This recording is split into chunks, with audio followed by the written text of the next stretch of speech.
The magnate and the unexpected encounter. The shared table. A millionaire took her twin sons to dinner and froze when she saw a single father sitting with his little girl. No one understood her gesture, and what she did next was simply incredible.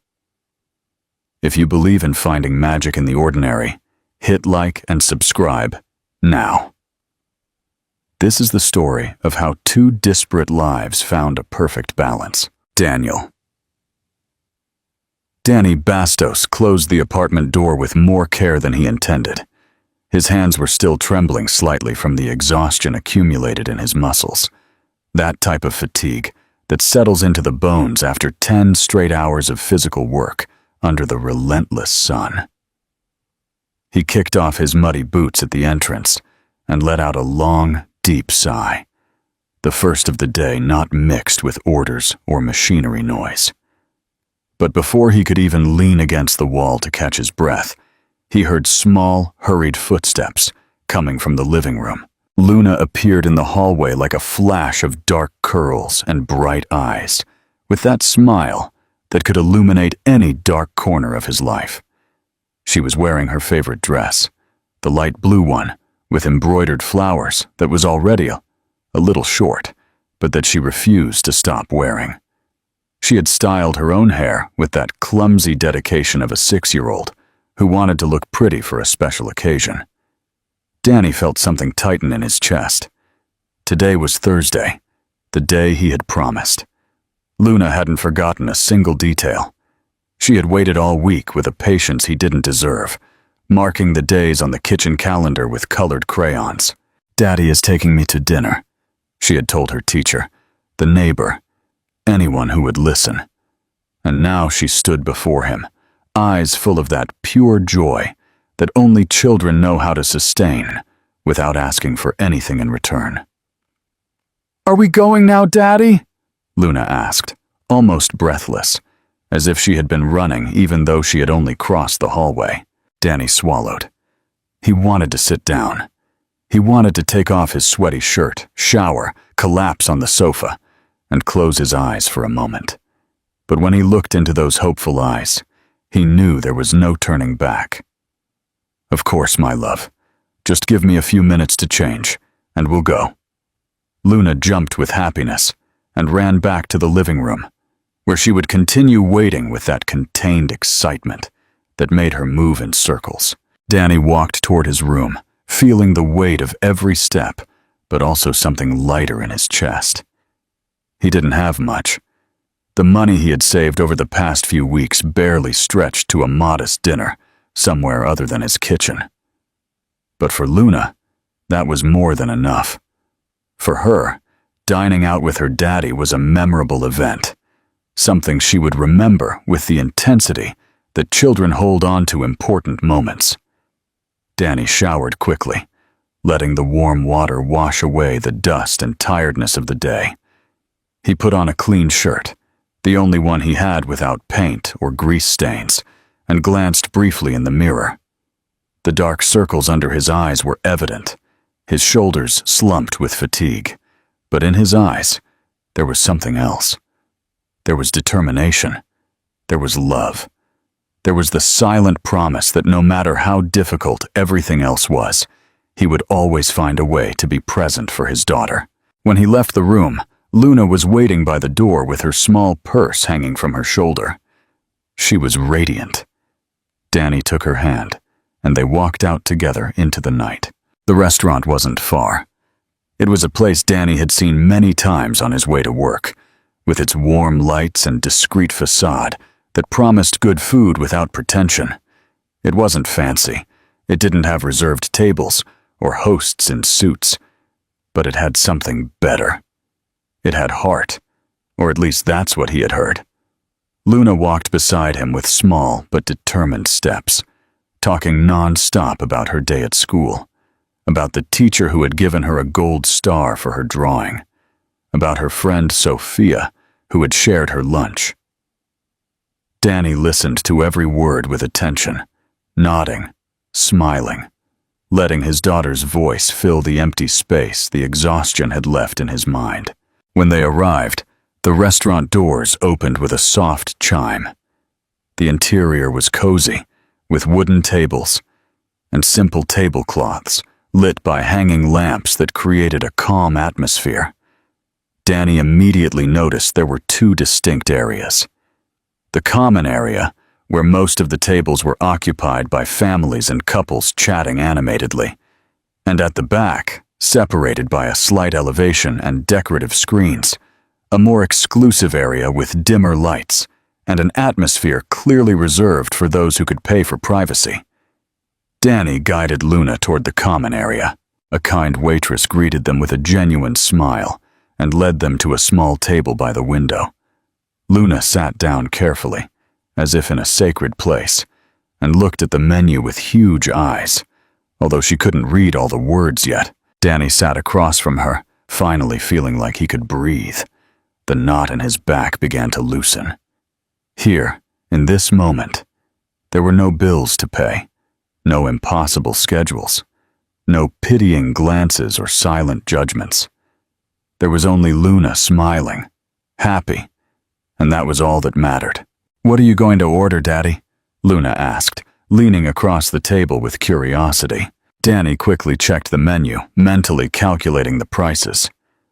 "I think I'll order something simple, but you can choose whatever you want, my love."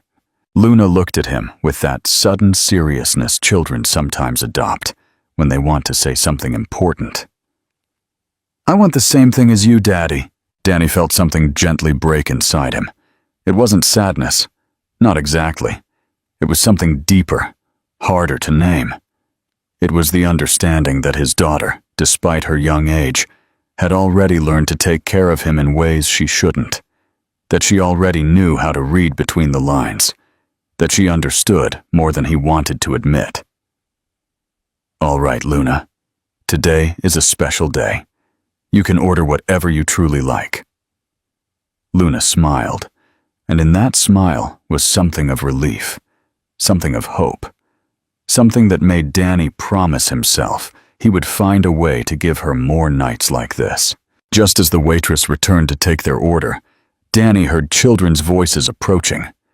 He looked up and saw two identical children, twins, running toward their table with boundless energy.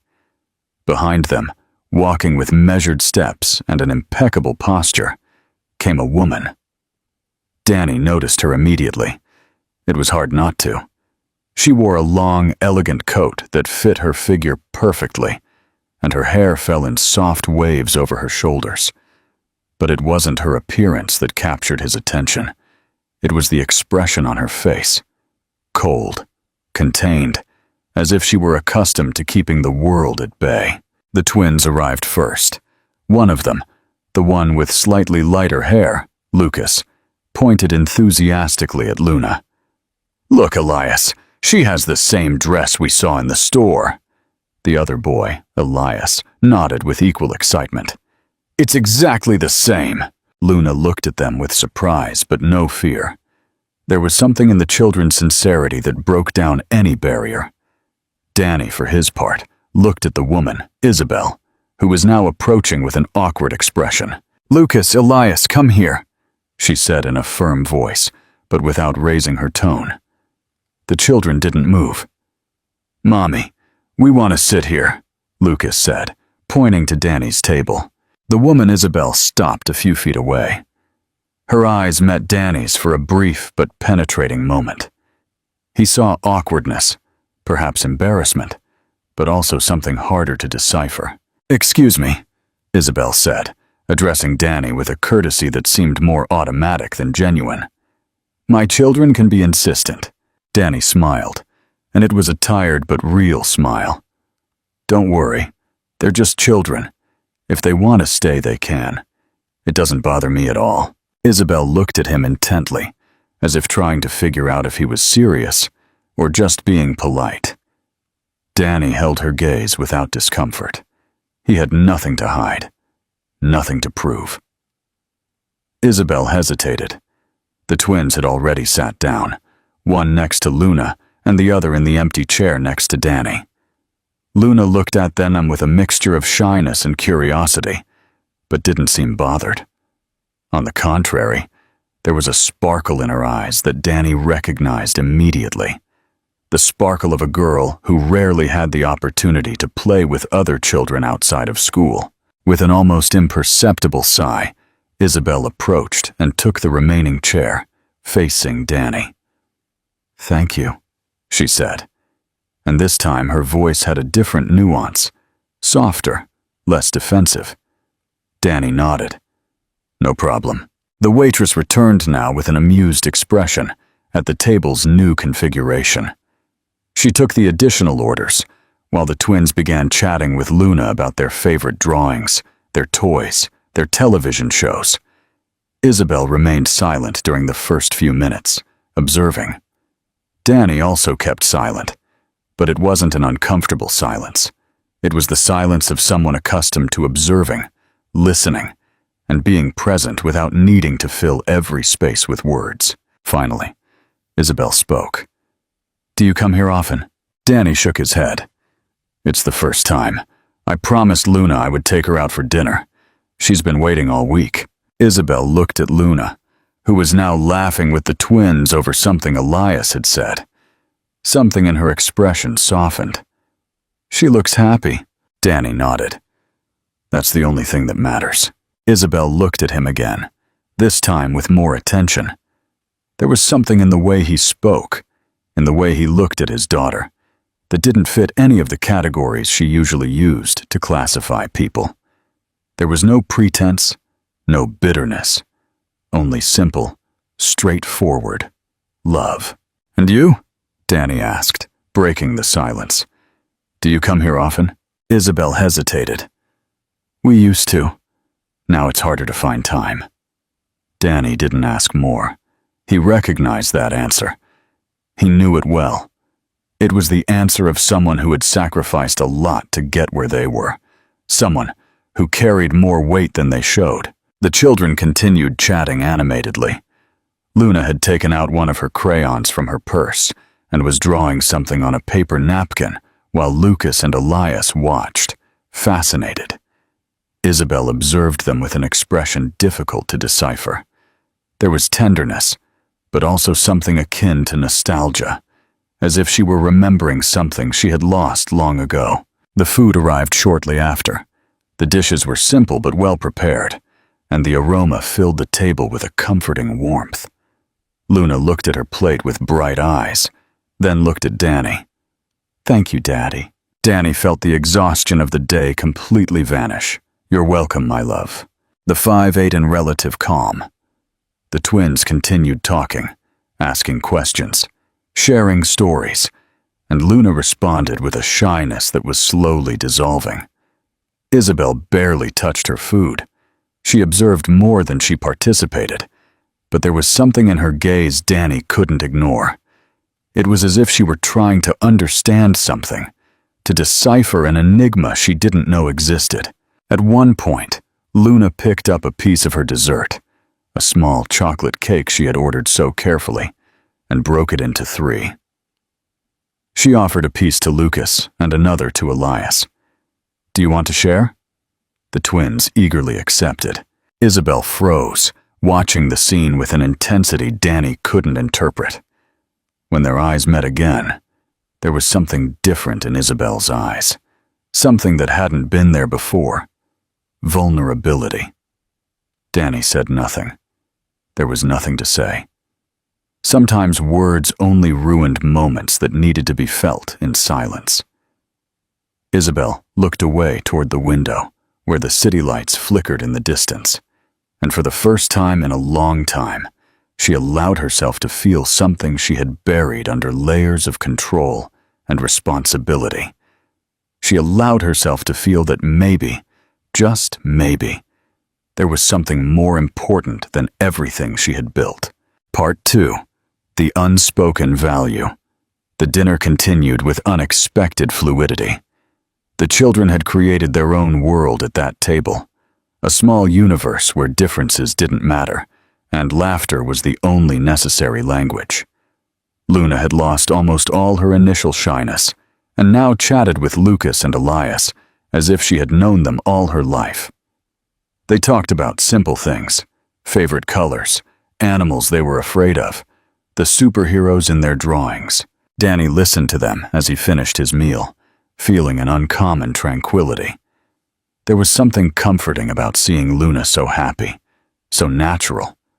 She didn't have many friends outside of school. The circumstances of their life, Danny's tight schedule, the money that never stretched to extracurricular activities, had limited her opportunities to socialize. Seeing how she opened up to these two unknown children reminded him of something he had forgotten amidst the daily tiredness. Luna was just a girl who needed to laugh, play, and be a child. Isabel remained in her contemplative silence. She had taken barely a few bites of her food, more out of habit than real hunger. Her attention was completely absorbed by the scene before her. She watched how her children interacted with Luna, how Danny responded with infinite patience to every question they asked, how his tired face lit up every time Luna looked at him. There was a simplicity in all of it that deeply unsettled her. In her world, dinners were carefully orchestrated events.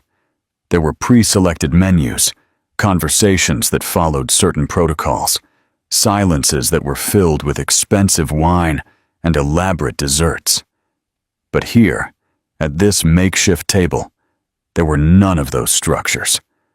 There were only people sharing a moment, and that, somehow inexplicably, felt more real than anything she had experienced in years. "What do you do for work?" Isabel asked suddenly, surprising herself with the question. Danny looked up, wiping his hands with a napkin before answering. "Construction. I work on building sites mostly." Isabel nodded slowly. "How long have you been doing that?" "Almost 8 years," Danny replied without hesitation. "Since Luna was born." Isabel noticed something in the way he said that, as if those two events were irremediably connected. She didn't ask more, but Danny seemed to understand the unasked question. "Her mother died when she was 6 months old," he said in a calm but firm voice. "Since then, it's just been the two of us." The silence that followed was not awkward, but dense. Isabel felt something contract in her chest. It wasn't pity. Not exactly. It was something more complex, a mixture of respect and recognition. Recognition of a burden that she hadn't had to carry alone.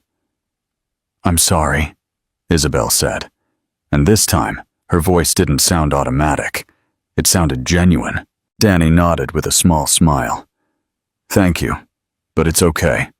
We have what we need." Isabel looked at Luna, who was now teaching the twins how to draw a perfect star on the napkin. The girl was beaming with happiness. They have it? Isabel thought. Because from where she was sitting, it looked like they did. It looked like they had more than many people with overflowing bank accounts and calendars full of empty commitments. "And you?"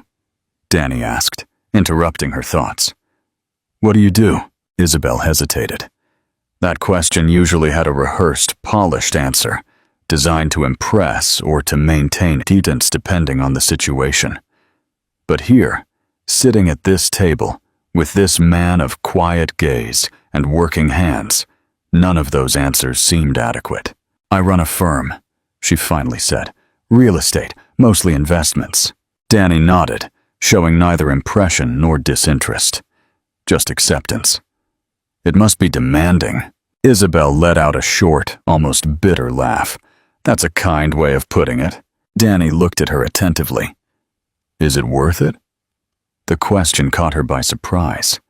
No one asked her that. No one questioned whether the path she had chosen was worth the effort. It was assumed that it was, because she was successful, because she had money, because she had power. But Danny wasn't asking about those things. He was asking about something deeper. "I don't know," Isabel admitted in a low voice. "Sometimes I think so." She looked at Lucas and Elias, who were now laughing as Luna told them a story about a dog she had seen in the park. "Other times, I'm not sure what I'm truly building." Danny didn't respond immediately. He took a sip of water and looked out the window, where the city continued its tireless rhythm. "I think we all build something," he finally said. The question is whether what we build makes us happy or just keeps us busy. Isabel felt those words pierce something vulnerable she had forgotten existed. She couldn't answer.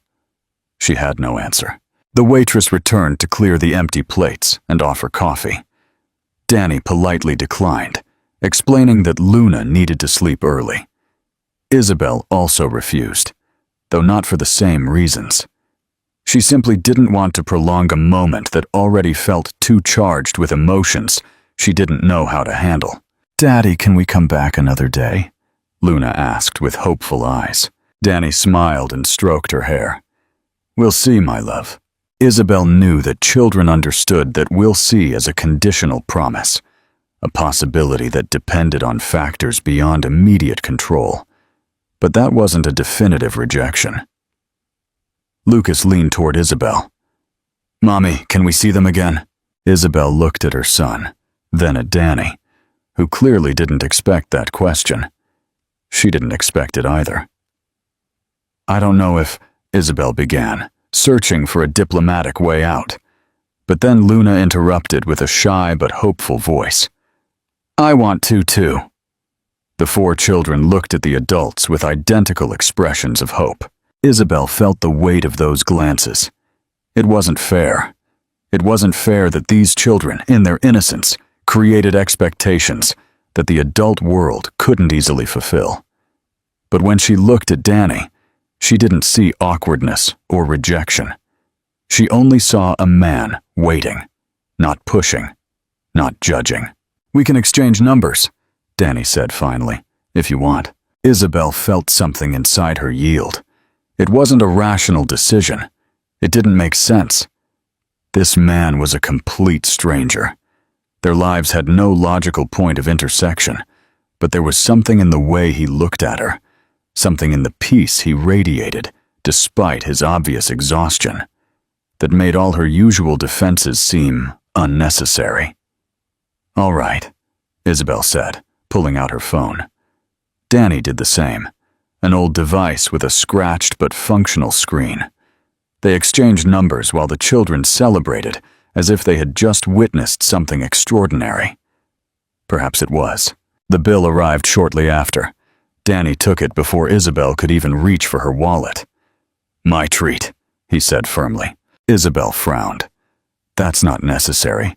We're more people now because of us." "I know," Danny replied with a small smile. "But I invited Luna to dinner. You just joined us. It's different." Isabel wanted to protest. She could see the price on the bill. She knew it probably represented a significant part of what Danny had saved. But she also understood with a sudden clarity that insisting would be taking something important away from him. It would be turning this moment into charity, and that would destroy everything genuine about this evening. "Thank you," Isabel said finally. Danny paid in cash, counting the bills carefully. Isabel looked away, not out of embarrassment, but out of respect. When they left the restaurant, the night air felt different. The children walked ahead, still chatting, still laughing.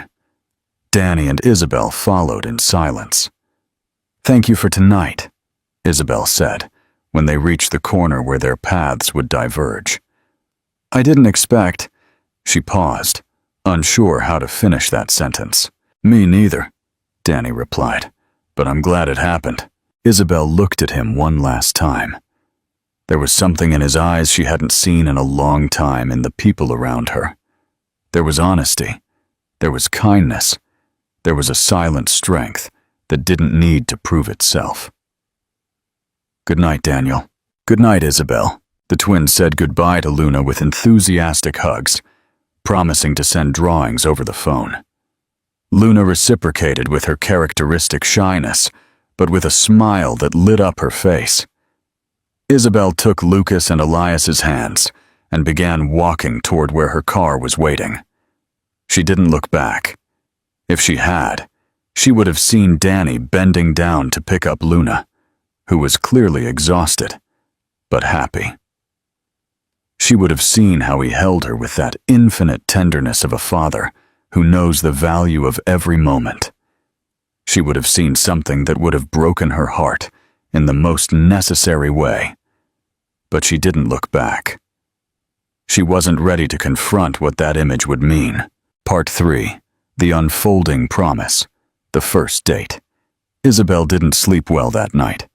She stayed awake in her room, staring at the ceiling as the hours passed with frustrating slowness. The house was silent. Lucas and Elias had fallen asleep almost immediately, exhausted by the day's excitement. But she couldn't find rest. Her mind kept returning to the restaurant, to that improvised table, to Daniel's tranquil gaze. It didn't make sense. She had met hundreds of people in her life, closed multi-million-dollar deals with powerful entrepreneurs, conversed with influential people who moved entire industries. But none of those interactions had left her with this strange feeling in her chest, this mixture of restlessness and something akin to nostalgia for something she had never had. She got up before dawn, unable to continue pretending she would sleep. She made coffee in the silent kitchen, watching the city begin to wake up through the floor-to-ceiling windows. Isabel held the mug between her hands, feeling the comforting warmth, but not finding the solace she sought. Her phone rested on the counter. She stared at it for several minutes before finally unlocking it. She opened her contacts and found the number she had saved the night before. Daniel Bastos. Simple, direct, without compound last names or corporate titles. Just a name. Isabel didn't know what she expected when she saved it. She had no plans to call. It had been a gesture for the children, nothing more, a courtesy so as not to disappoint them. But now, in the stillness of the early morning, she found herself wanting to write something. What would she say? "Thanks for the night. It was a pleasure meeting you." It all sounded inadequate, too formal, or too casual. Isabel put the phone back down and took a long sip of coffee. This was ridiculous. She had more important things to think about. She had scheduled meetings, contracts to review, decisions to make. She didn't have time to be caught up thinking about a man she had met by chance over dinner. But when Lucas and Elias came down for breakfast a few hours later, the first thing they asked was when they would see Luna again. "Mommy, can we call them today?" Lucas asked while pouring cereal. Isabel stirred her coffee, searching for a reasonable-sounding answer. "I don't think it's appropriate to bother them so soon." "Why not?" Elias insisted. "They gave us their number. That means they want us to call them." Isabel sighed. Adults sometimes give out their numbers out of courtesy, not necessarily because they expect to be called right away. "But we're not adults," Lucas replied, with unassailable childish logic. Isabel couldn't help but smile slightly at that. He was right, of course. Children lived in a world where intentions were clear, and relationships were built without all the layers of complication that adults added. "I'll see what I can do," she finally said, knowing that answer wouldn't satisfy her children, but needing time to process her own thoughts. The following days were strangely restless.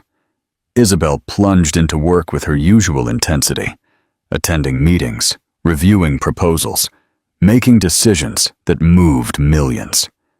But there was a constant distraction, a recurring thought that appeared at the most inopportune moments. She found herself thinking about Daniel during an important presentation. She wondered how his day was going while she was signing contracts, and when she came home in the evenings, she found Lucas and Elias talking about Luna as if she were their best friend, despite having met her only once. "Mommy, Luna sent us a drawing," Elias announced one afternoon, showing her his tablet, where there was a photo of a crayon drawing. It was simple, childish, but it had that genuine charm only children could create. Isabel felt something strange upon seeing it. "How did she send it?" she asked, confused. "Daniel texted us," Lucas replied naturally. "We gave him our number, remember?" Isabel froze. No, she didn't remember the children exchanging numbers directly, but apparently they had done so with that effortless ease that only children had, for connecting without complications. "What else have you talked about?" Isabel asked, trying to sound casual. "Stuff," Elias replied, with typical childish vagueness. "Luna told us about her school, and Daniel asked how we were." Isabel felt a mix of difficult-to-name emotions. She wasn't annoyed exactly, but there was something unsettling about knowing that this connection had continued without her direct participation. "Did you reply?" Lucas nodded. "We told them we were fine, and that we wanted to see them again." Isabel took a deep breath. "And what did they say?" "That they wanted to too," Elias replied with a smile, "but that they had to wait because Daniel works a lot." Something in those words touched Isabel more deeply than she expected. She could perfectly imagine Daniel saying that, with that direct honesty that wasn't ashamed of his circumstances. That night, after putting the boys to bed, Isabel finally picked up her phone and opened the conversation Lucas and Elias had initiated with Daniel. She saw the exchanged messages, the photos of drawings, the simple questions about the day, and at the end, she saw a message from Daniel that the boys hadn't mentioned. "I hope Isabel is doing well. Tell her Luna asks about her too." Isabel stared at those words for a long time. There was something in them that completely disarmed her. There was no presumption, no expectation, just genuine consideration. She typed and deleted several responses before finally settling on something simple. "Hello, Daniel. It's Isabel. The boys showed me the messages. Thank you for staying in touch with them. They are very excited." The response came almost immediately, as if he had been waiting. "Hello, Isabel. Luna talks about Lucas and Elias every day, too. I think that night meant a lot to her." Isabel felt something tighten in her chest. "For my sons, too," she wrote. "They aren't used to—" She stopped, unsure how to finish that phrase without sounding condescending or revealing too much. Daniel replied after a few seconds to what? Isabel hesitated before replying with honesty. "To connecting so easily with other children. Our lives are complicated." "I understand," Daniel wrote. "But children have a way of simplifying things. Maybe we should learn from them." Isabel smiled slightly, something rare for her lately. "Maybe. How are you doing?" "Occupied," she replied automatically. Then, surprising herself, she added, "And a little tired, if I'm honest." Daniel didn't reply immediately. When he did, his words were careful. Tiredness is different when we know what we are tired for. Isabel read those words several times. There was a depth in them that made her feel seen in a way she didn't expect. "That makes sense to you," she wrote. "More than it should." "And you? How are you? Tired too?" "Admittedly, yes," Daniel replied. "But it's different. I know exactly why I'm tired. And that makes it easier to bear." Isabel felt a pang of something akin to envy. It wasn't for his economic situation, obviously. It was for that clarity he had, that certainty of purpose that she lacked. "The children want to organize something together," Isabel wrote after a moment. "Maybe a day at the park or something. If you have time." "I would love that," Daniel replied. "But I have to be honest with you. My schedule is unpredictable. Some days I work late. I don't want to promise something and then disappoint Luna or your boys." Isabel felt respect for that honesty. "I understand. We can be flexible. Maybe the next weekend you're free? Does that work for you?" "It works perfectly for me," Daniel wrote. "And thank you for understanding." Isabel looked at the screen, feeling something warm expand in her chest. She didn't know exactly what this thing starting between them was, but for the first time in a long time, she didn't feel the need to control or define it. She was simply letting it happen. "Good night, Daniel. Good night, Isabel. Rest." Isabel left the phone on the nightstand and went to bed, finally feeling some peace. Outside, the city continued its tireless rhythm. But inside her room, There was a stillness she hadn't felt in years. And for the first time since that night in the restaurant, she slept deeply. 7. The first date. The crossing of the line. Saturday arrived with a clear sky and a gentle breeze that promised a perfect day. Isabel woke up early, unusual for a weekend, but there was an anticipation in her chest that wouldn't let her sleep. Lucas and Elias had been counting the days all week, marking each one on the calendar with growing excitement, and they would finally see Luna again.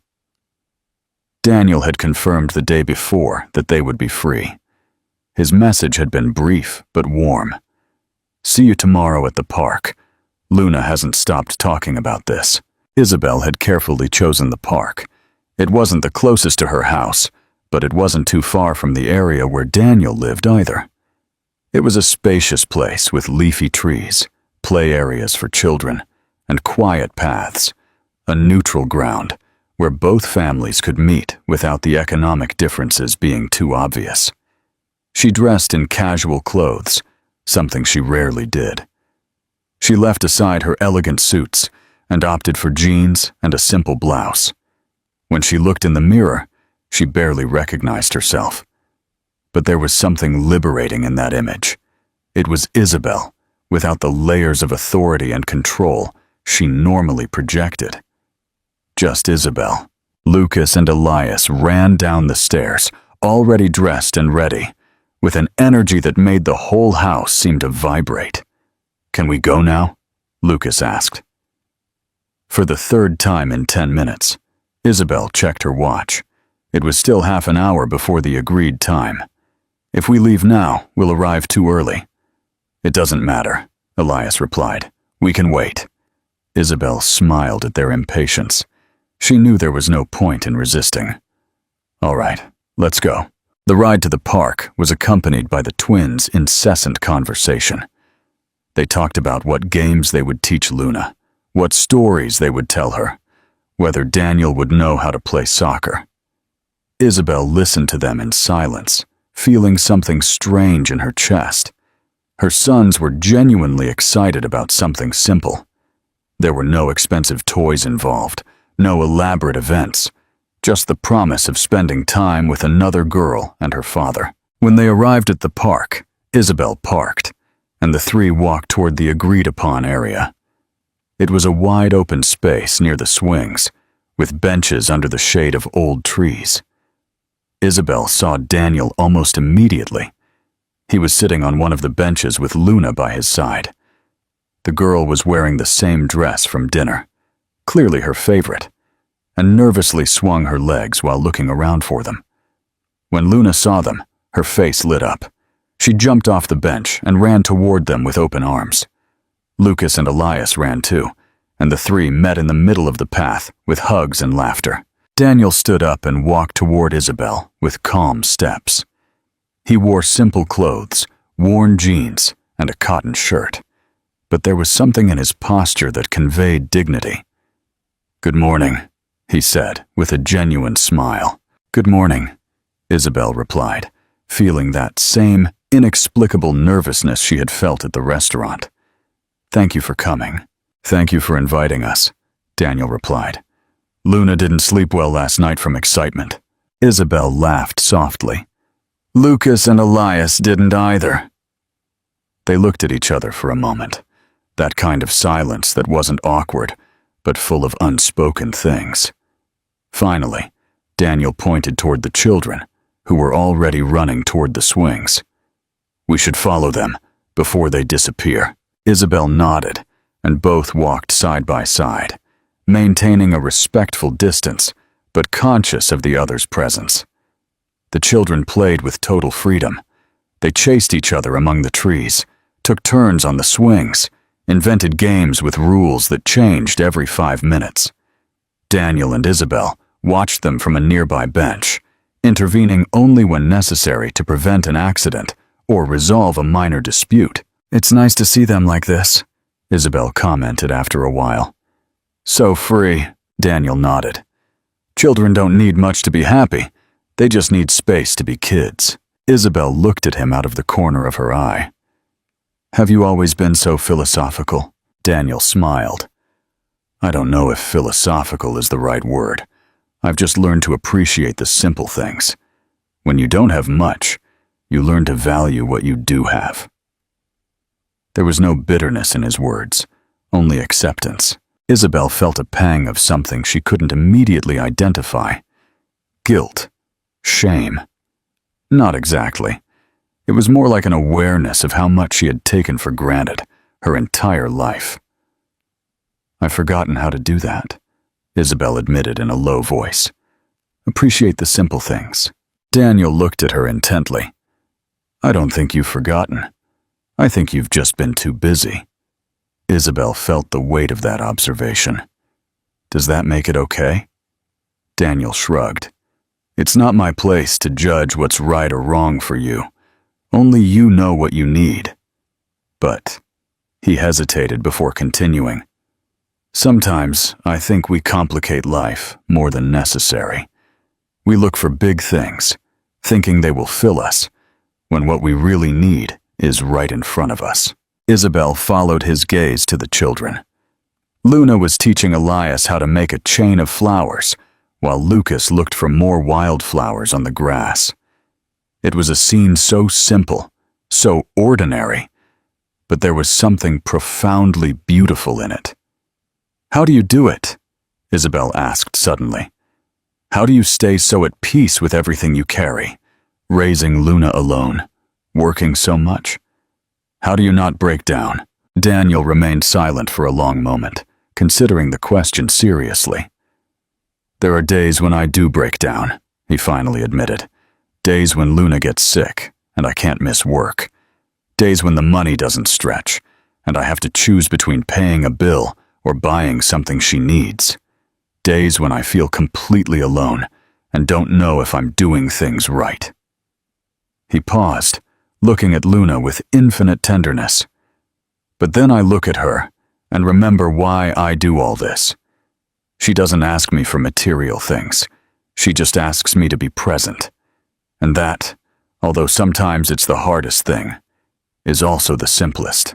Isabel felt something break inside her. It wasn't a painful fracture, but rather the crumbling of a wall she had built for years. And what if you don't know how to be present? She asked, her voice trembling. What if you've been absent for so long that you no longer remember how it feels? Daniel looked at her with a compassion that wasn't condescending. I think you start little by little, one moment at a time, like today. You're here with your children without distractions. That's already a start. Isabel felt tears forming in her eyes, but she held them back. She wasn't used to this vulnerability, to allowing herself to feel without the filter of control. I'm scared, she whispered. Of what? Of not being enough, of having waited too long, of my children growing up and realizing their mother was always physically present, but never truly there. Daniel extended his hand, and after a moment of doubt, Isabel took it. The contact was simple, but there was a warmth in it that anchored her. It's not too late, Daniel said firmly. It's never too late, as long as you keep trying. Isabel squeezed his hand, feeling something inside her begin to heal. They looked together at the children, who were now playing hide-and-seek among the trees. Their laughter filled the air with music that was more beautiful than any symphony Isabel had heard at the elegant events she attended. 8. The final kiss and the promise. They spent the rest of the morning that way, alternating between deep conversations and comfortable silences, always with the children in their line of sight. When the sun reached its highest point, they decided to look for something to eat. There was a simple taco stand nearby with a good reputation. Isabel insisted on paying this time. Daniel accepted without false pride, but with genuine gratitude. They sat at a picnic table under a tree, the 5 of them together, sharing tacos and cold water. The children ate with ravenous appetites, smearing their faces with salsa, but not caring. Isabel watched them with a smile she hadn't worn in a long time. a smile that wasn't calculated or rehearsed. It was simply happiness. When they finished eating, Luna yawned widely and leaned against Daniel. "She's tired," he said tenderly. "I think we should leave soon." Isabel felt a pang of disappointment but nodded. Of course. The children protested, but Isabel and Daniel were firm. They promised there would be more days like this, more opportunities to play together. That promise seemed to satisfy them. When it was time to say goodbye, the three children hugged each other with that dramatic intensity only children have. Isabel and Daniel stood face to face, unsure exactly how to say goodbye. Finally, Daniel extended his hand. Isabel took it, but instead of a formal handshake, he held it a moment longer, looking into her eyes. "Take care, Isabel. You too, Daniel." They separated slowly, each taking their children's hands and walking in opposite directions. But both looked back at the same time, catching each other's gaze. And in that moment, they knew something had changed, something important, something neither of them could yet name, but both felt with absolute clarity. The following weeks brought an unexpected routine. What had begun as a chance encounter in a restaurant had become something more constant, more meaningful. Isabel and Daniel began seeing each other more frequently, always under the pretext that it was for the children, although both knew there was something deeper developing between them. Text messages became daily, simple good mornings, questions about how the day had gone, photos the children insisted on sharing. Nothing extraordinary on the surface, but every exchange built something solid, something real. Isabel discovered she looked forward to those messages with an anticipation she hadn't felt in years. One Friday afternoon, while reviewing reports in her office, her phone vibrated. It was Daniel. "Luna has a presentation at school. Next Wednesday she's singing. She's very nervous but excited. I thought maybe if you have time, the boys would like to go." Isabel read the message 3 times. There was a vulnerability in that invitation that moved her. Daniel was opening an important part of his life to her, a significant moment for Luna. "I'd love to go," she replied without hesitation. "What time?" Daniel gave her the details. It was during work hours, something that normally would have been impossible for Isabel. She had meetings scheduled, commitments that had been planned for weeks. But as she looked at her calendar, something inside her made a decision that surprised even her. She canceled all the meetings. Her assistant looked at her with a confused expression when she gave the instructions, but Isabel offered no explanation, simply saying she had something important to attend to. And it was true. The following Wednesday arrived with a gray sky that threatened rain. Isabel picked up Lucas and Elias from school early, explaining where they were going. The twins burst into enthusiasm when they found out they would see Luna. Luna's school was very different from the exclusive private school where Lucas and Elias studied.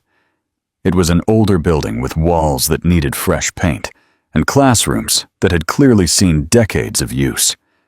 But there was something warm about that place, something authentic that was missing from the perfectly maintained institution where Isabel paid tuition that cost more than many people's monthly salaries. Daniel was waiting for them at the entrance. When he saw Isabel, his face lit up with a smile that made the entire trip worthwhile. "You came," he said, and there was genuine relief in his voice. "Of course I came," Isabel replied. "I wouldn't miss it." They entered the small auditorium where the presentation would take place. Plastic chairs were arranged in rows, and other families were already starting to settle in. Isabel noticed the curious glances some directed toward her. Her clothes, although she had chosen something more discreet, were still clearly expensive, but she sat down without discomfort next to Daniel, with Lucas and Elias on her other side. The presentation began with children from different grades taking the stage to recite poems or sing songs. Some were very confident, others clearly terrified. Isabel watched with a smile, vaguely remembering Lucas and Elias's presentations when they were younger. She had attended some, but always with her phone in hand, always answering emails during the parts that didn't involve her children. This time, she put her phone away completely. When Luna's name was announced, Daniel straightened in his seat. Isabel saw his hands clench on his knees, sharing his daughter's nervousness. Luna took the stage with small steps, wearing her favorite floral dress and her hair neatly braided. Clearly, Daniel had done it that morning. She stood in front of the microphone, saw the sea of faces before her, and for a moment, it seemed she would freeze. But then her eyes found Daniel, and then they found Isabel, Lucas, and Elias. Her face transformed, and she began to sing. Her voice was small at first, trembling, but with each verse, it grew stronger, more confident. She sang a song about family, about the love that sustains us even on difficult days. The words were simple, age-appropriate, but there was something in the way Luna sang them that made them profound. Isabel felt tears forming in her eyes. She glanced at Daniel and saw that he, too, was struggling with his emotions. There was pride on his face, but also something more. There was the awareness of everything he had sacrificed to give Luna this life, this moment, this opportunity to shine. When Luna finished, the auditorium erupted in applause. She made a small, shy bow and ran off the stage. Daniel immediately stood up, with Isabel and the twins following him. They found Luna in the hallway, and before he could say anything, Daniel lifted her into his arms and hugged her tightly. "You were perfect, my love. Completely perfect." Luna clung to his neck, hiding her flushed face. When Daniel put her down, Isabel knelt in front of her. "You were incredible, Luna. You sang beautifully." "Really?" Luna smiled shyly.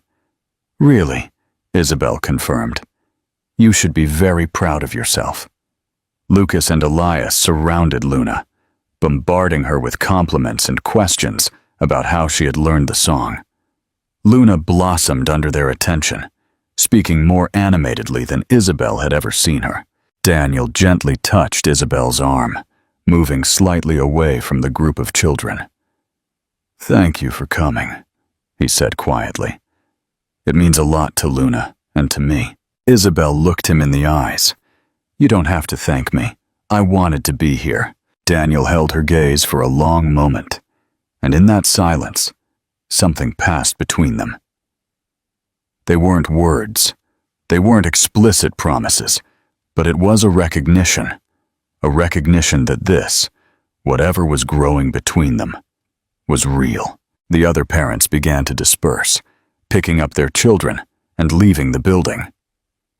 Daniel suggested they all go out to eat something to celebrate. Isabel accepted without hesitation.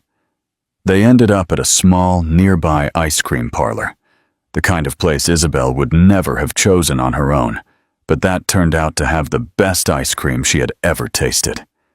The children ordered extravagant flavors with impossible toppings, while Daniel and Isabel shared a more modest cup. They sat at an outdoor table, watching the children enjoy their ice cream with the carefree joy of childhood. "You know," Isabel said after a moment, "I canceled very important meetings today to come." Daniel looked at her surprised. "Seriously?" Isabel nodded. "Meetings that had been scheduled for weeks with people who are not easy to reschedule. And do you regret it?" Daniel asked carefully. Isabel thought about it honestly. "No, not at all. In fact, I think it's the best decision I've made in a long time." Daniel smiled. "I'm glad to hear that. But Isabel, I don't want you to feel like you have to change your life for us. Your work is important." "I know," Isabel replied, "and it will continue to be, but I'm starting to understand that it can't be the only important thing, that if I keep letting it consume all my time, I'm going to miss moments like this. And these moments..." She looked at Lucas and Elias, who were now competing with Luna to see who could make the funniest face. These moments are the ones that truly matter. Daniel said nothing, but he extended his hand across the table. Isabel took it without hesitation. They stayed that way, fingers intertwined, watching their children laugh under the afternoon sun. It was a perfect moment in its imperfection. There was nothing elaborate, nothing expensive, nothing designed to impress. There was only presence, connection, and the growing certainty that both had found something they hadn't known they were looking for. When they finally said goodbye that night, after hours of conversation and laughter, Daniel approached Isabel.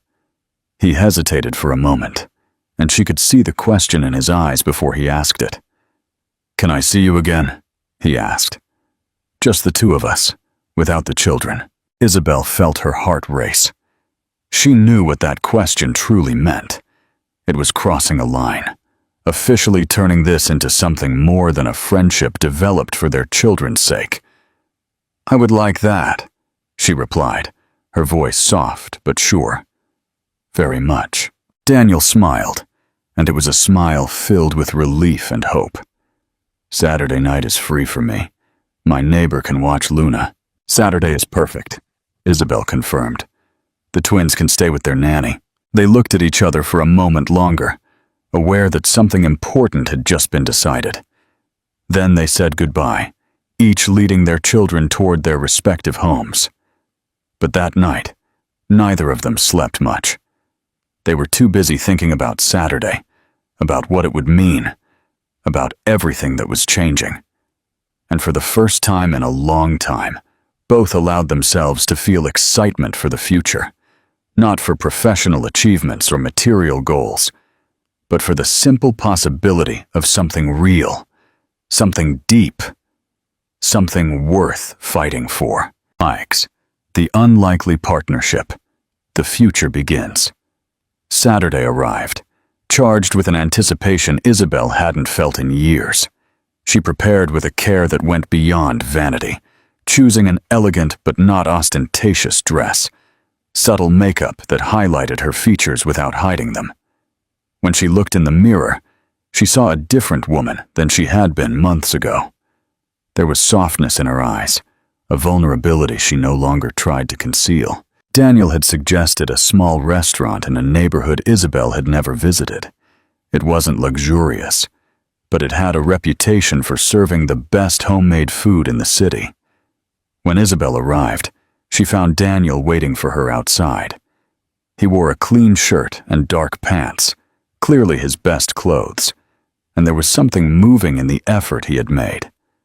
"You look beautiful," Daniel said when she approached. "You look very nice too," Isabel replied sincerely. They entered the restaurant together.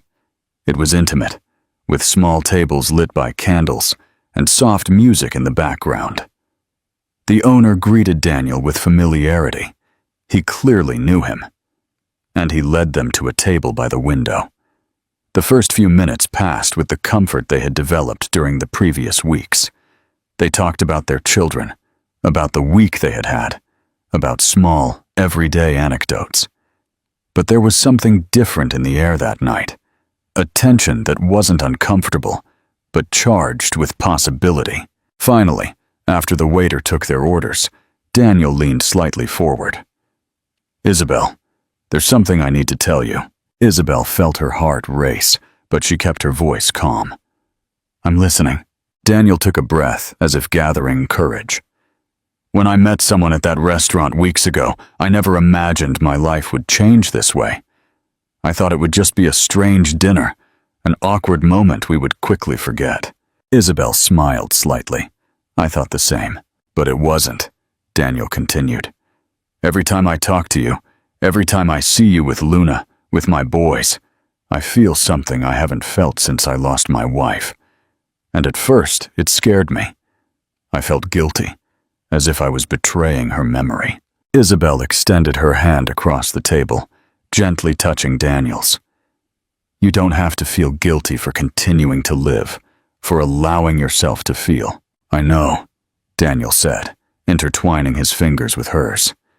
"And I've come to understand that she would have wanted me to be happy, that Luna should have a complete family, that I shouldn't live in the past forever.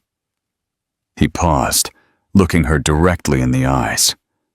Isabel, I've fallen in love with you, with your strength, your vulnerability, the way you're learning to be present, how you look at your children when you think no one is watching, your laughter, your honesty. Everything you are. Isabel felt tears forming in her eyes. She had expected this conversation to come, but hearing the words aloud impacted her in a way she didn't anticipate. I've fallen in love with you too, she whispered, and it terrifies me because I don't know how to do this. I don't know how to be the person you need. I don't know if I'm enough.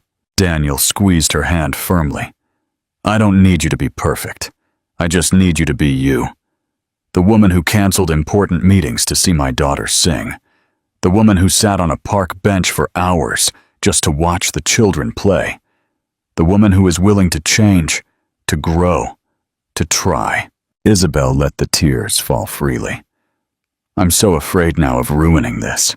Then we'll ruin it together, Daniel said with a soft smile. And we'll fix it together. That's what people who love each other do. The food arrived, but neither of them was very hungry. They ate little, talked a lot, and with every word they built something more solid.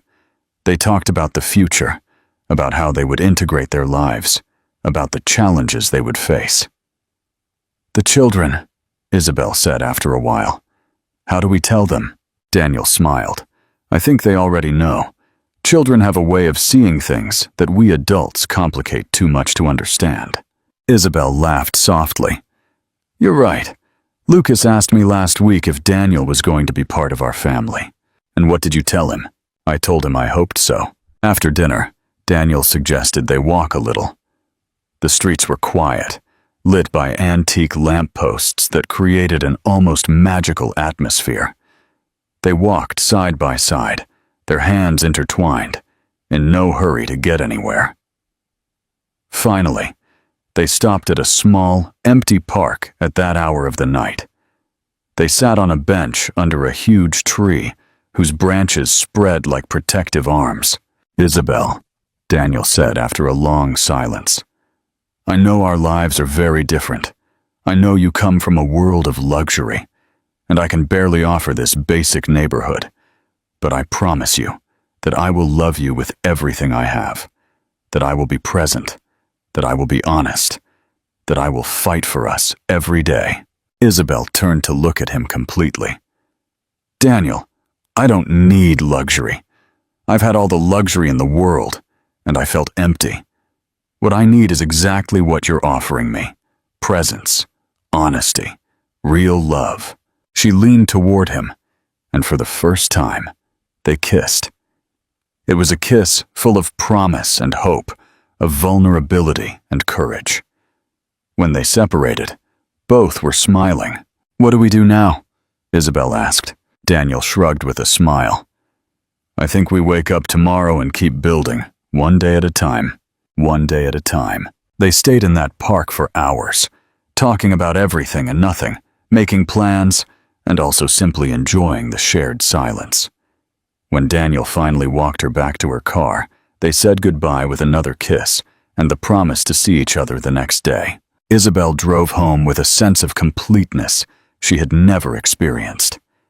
When she quietly entered her house, she found Lucas and Elias still awake, waiting for her in the living room. How was it? Lucas asked, with barely contained curiosity. Isabel smiled, a genuine, complete smile. It was perfect. Are you going to see him again? Elias asked. Yes, Isabel replied. We're going to see him many times more. The twins looked at each other and smiled knowingly. We knew you liked him, they said in unison. Isabel laughed and hugged them both. I love you. You know that? We love you too, Mommy, Lucas replied. And we like seeing you happy. That night, after putting the boys to bed, Isabel stayed in her room, looking out the window. The city sparkled in the distance, but for the first time she didn't feel separate from it. She felt part of something bigger, something beautiful. Her phone vibrated. It was a message from Daniel. "Thank you for tonight. Thank you for giving me a second chance to be happy." Isabel replied with a full heart. "Thank you for showing me what really matters, for showing me it's never too late to change." Daniel's reply came almost immediately. "Sleep well. Tomorrow, Luna wants to invite Lucas and Elias to breakfast. Does that work?" Isabel smiled. "We would love that." She put the phone on the nightstand and went to bed, finally feeling profound peace. She didn't know exactly what the future would hold, what challenges they would face, how they would navigate the complexities of uniting two families with such different lives. But she knew one thing with absolute certainty. She had found something real. She had found love.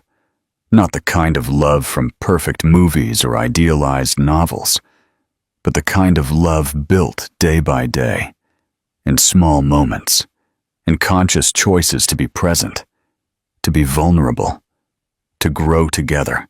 And as she closed her eyes, Isabel allowed herself to dream. She dreamed of noisy breakfast with 5 people around the table. She dreamed of quiet nights after long days.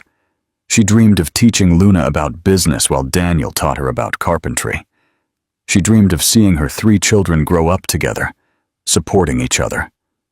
She dreamed of a life worth living, a life full of true love. And for the first time in a long time, Isabel Rodriguez fell asleep completely happy, completely at peace, completely hopeful for the future she was about to build, alongside the man who had arrived in her life in the most unexpected way, changing everything forever. Conclusion and final call to action. The story of Isabel and Daniel proves that true love is often found in the most unexpected places, and that the greatest reward is building a life based on presence and honesty, not wealth or status. They found their way to happiness by prioritizing the simple truth of family. What do you think? Was Daniel's humble, persistent approach the key to overcoming Isabel's emotional walls? If this story of genuine connection and second chances resonated with you, please hit like and share this video. Your support helps us tell stories that speak directly to the heart. Don't forget to subscribe to the channel and turn on notifications for our next gripping tale.